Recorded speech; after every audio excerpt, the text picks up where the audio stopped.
لا إله إلا الله محمد رسول الله عليه صلاة الله وآله والأحب.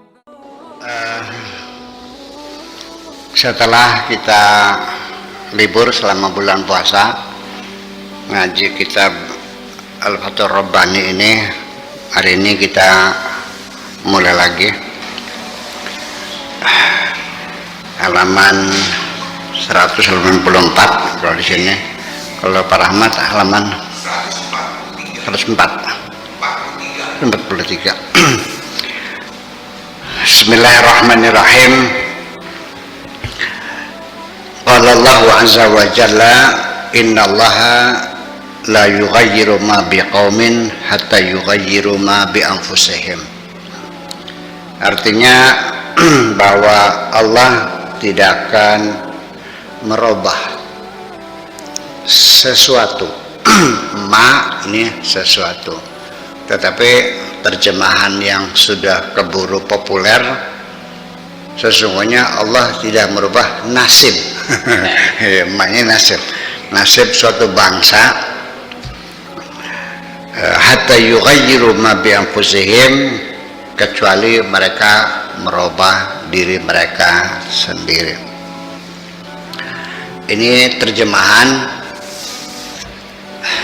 menjadi sangat populer gara-gara karena ayat ini disampaikan oleh Bung Karno dalam pidatonya di depan sidang umum PBB.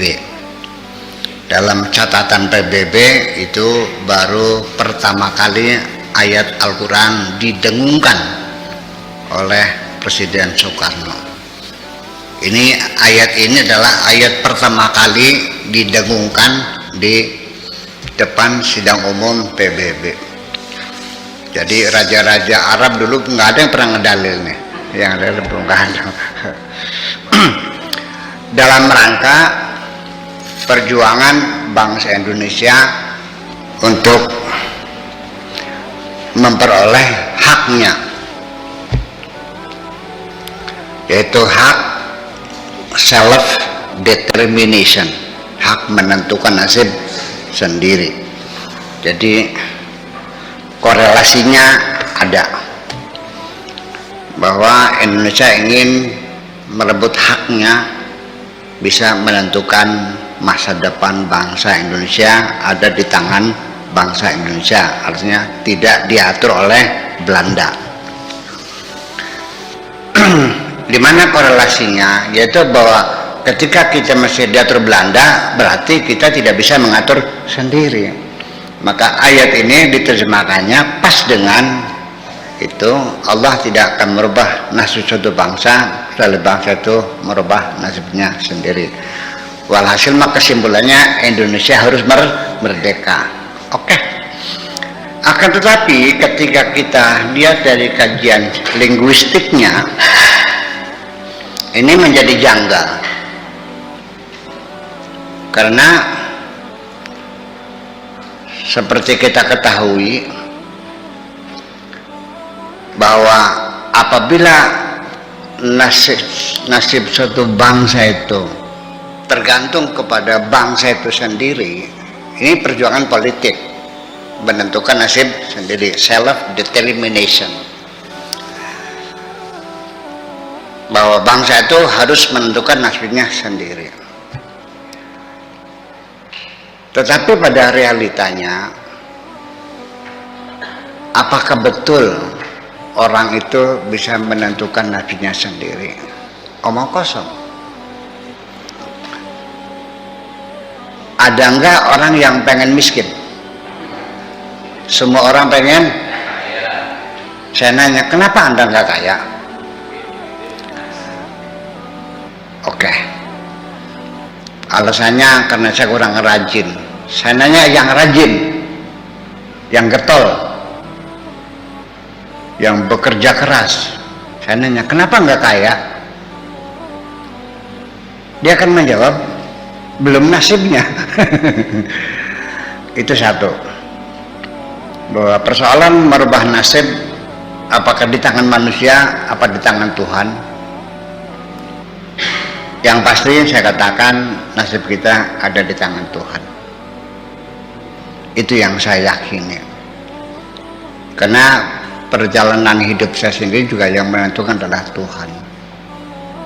Dari mulai kapan saya dihadirkan ke dunia ini juga Allah yang menentukan. Jenis kelamin saya juga Allah yang menentukan. Keluarnya jam berapa, hari apa, tanggal berapa, bulan apa, tahun apa juga yang menentukan Tuhan. Lahirnya di mana juga menentukan Tuhan. Sampai nanti di akhirnya saya pada saat kembali kepada Tuhan, saya tidak dikonfirmasikan kok. Saya tidak diajak musyawarah, kamu mau pulangnya kapankah kok.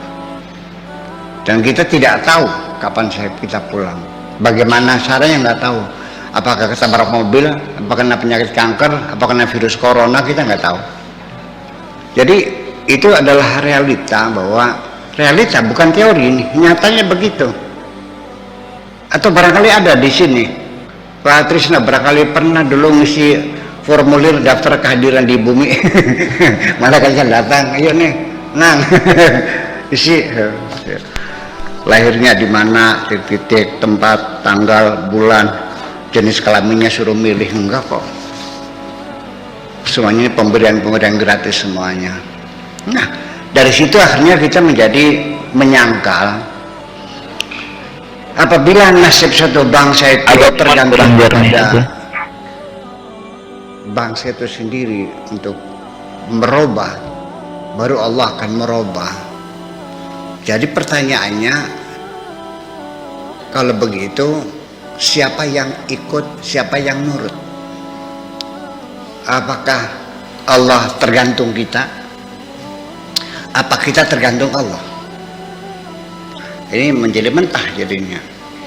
Nah, oleh karena itu terjemahan yang sangat bagus adalah bukan kecuali. Kalau tadi kan Allah tidak akan merubah nasib suatu bangsa kecuali bangsa itu merubah nasibnya sendiri. Bukan begitu.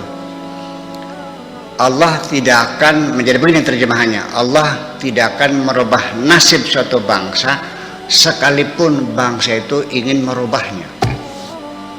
Allah tidak akan merubah nasib suatu bangsa kecuali Allah yang merubahnya. Kalau Allah ingin merubah, maka berubahlah. Kalau Allah tidak, ya tidak. Sampai kalau terjemahan awal, seolah-olah Allah itu mengikuti keinginan kita. Jadi yang jadi dunungan siapa, Pak Didik? Yang ikut yang jadi dunungan siapa? Yang jadi bos siapa? Yang jadi babu siapa? Manusia berubah, Allah berubah. Manusia tidak merubah, Allah tidak merubah. Jadi yang jadi majikan siapa? Itu. Jadi